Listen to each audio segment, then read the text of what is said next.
2025년 4월 10일 목요일 새벽입니다. 하나님 말씀은 창세기 37장 25절에서 30절입니다. 그들이 앉아 음식을 먹다가 눈을 들어본즉 한 무리의 이스마엘 사람들이 길르앗에서 오는데 그 낙타들의 향품과 유향과 몰약을 싣고 애굽으로 내려가는지라.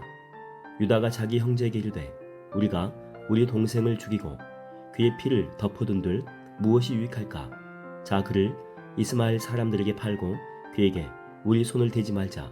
그는 우리의 동생이요 우리의 혈육이니라 하매 그의 형들이 청종하였더라. 그때에 미디안 사람 상인들이 지나가고 있는지라. 형들이 요셉을 구덩이에서 끌어올리고 은 20에 그를 이스마엘 사람들에게 팔매 그 상인들이 요셉을 데리고 애굽으로 갔더라. 르우벤이 돌아와 구덩이에 이르러본즉 거기 요셉이 없는지라.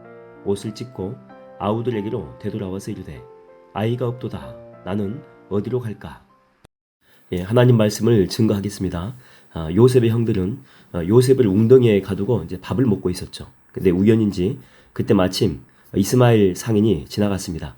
그래서 유다가 그때 제안을 하죠.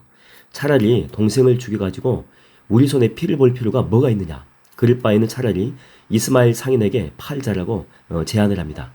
듣고 보니까 아무리 미워도 형제인데 죽이는 것은 양심의 가책이 되었는지 팔자는데 형제들이 동의하게 되고 은 20에 팔아 넘기게 됩니다.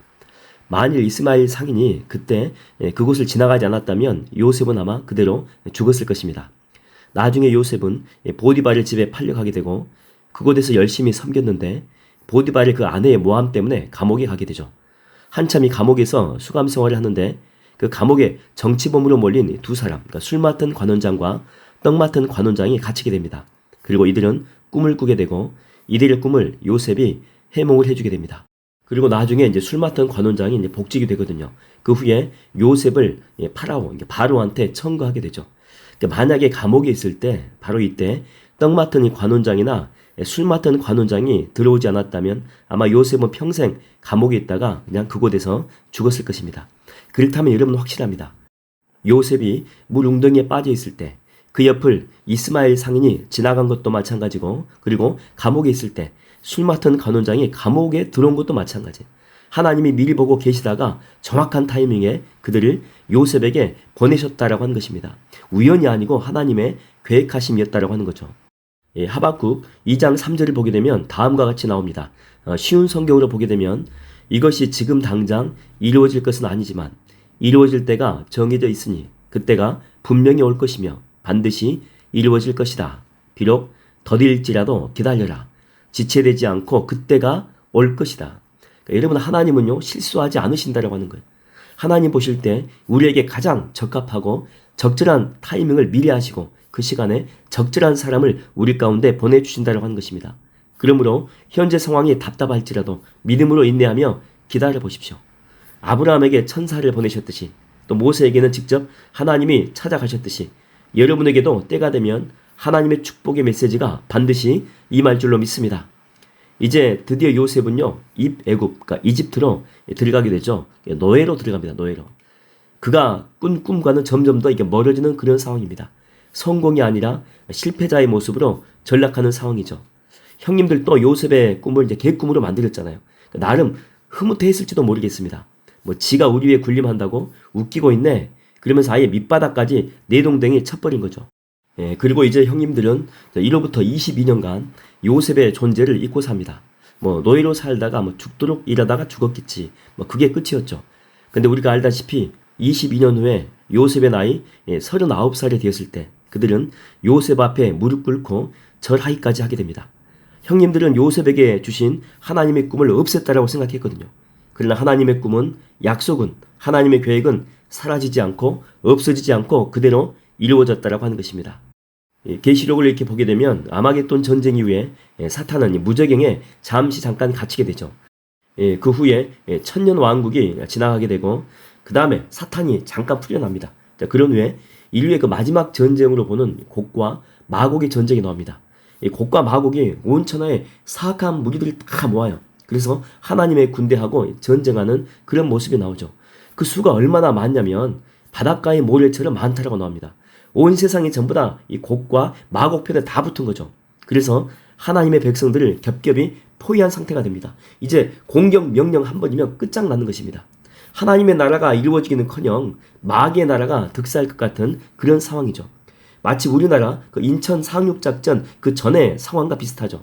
이미 우리나라는요 90%가 북한군한테 넘어갔고 우리 군인은 그 낙동강 전선까지 후퇴하는 그런 상황이었습니다. 이대로 가다가는 유엔군은 한국을 포기하고 철수할 것이고 우리나라 군인들은 마지막 항전은 해보겠지만 오래 버티지 못할 그런 상황입니다. 그러나 그때 바로 메가더 장군은 인천 상륙작전을 결정하고 한반도의 중심부를 치고 들어옵니다. 그래서 북한군의 허리를 잘라버려요. 남쪽 보급로를 완전히 차단시켜버린 거죠. 그러니까 메가더는요 기다린 것입니다. 북한군이 더 남쪽으로 깊이 내려갈 때까지. 아마 이들은 막 좋다고 내려갔을 것입니다. 다 이겼겠다라고 생각했겠죠. 근데 그때 바로 허리를 쳐버린 거잖아요. 그러니까 기가 막힌 타이밍이었다라고 하는 것입니다. 단숨에 전세는 역전이 되고 북한군은 퇴로를 잃고 흩어지기 시작합니다. 지금 계시록의 상황이 그런 상황입니다.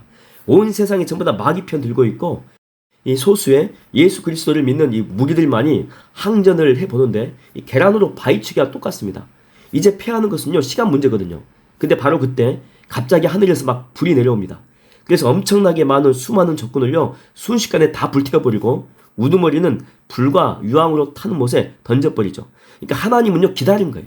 악의 세력들이 다 모일 때까지 그냥 놔둔 것입니다. 우리 편에서 이렇게 볼 때는 왜 하나님이 그들을 내버려 두는지, 우리가 곧 죽을 것 같은데 왜 하나님은 우리를 방치하는지 이렇게 생각할 수 있거든요. 근데 하나님 편에서 볼 때는 그렇게 다 모일 때까지 하나님이 기다렸다니까요. 그리고 한 방에 끝내버립니다. 여러분의 삶도 마찬가지입니다. 우리 인생에 두려움이 밀려올 수 있습니다. 하나가 아니고 두 개가, 세 개가 연속해서 와요. 두려운 상황일 수 있습니다. 그러나 여러분을 향한 하나님의 약속은요, 하나님의 때에 하나님의 방법으로 반드시 이루어질 줄로 믿습니다. 아무것도 두려워 말라. 주 너의 하나님이 지켜주시리. 놀라지 말라. 겁내지 말라. 주님 나를 지켜주시리. 할렐루야. 오늘 또 그런 신실한 하나님의 약속을 믿고 승리를 주실 주님을 기대하며 굳건한 믿음으로 기도하는 여러분 되기를 주의 이름으로 축원드립니다.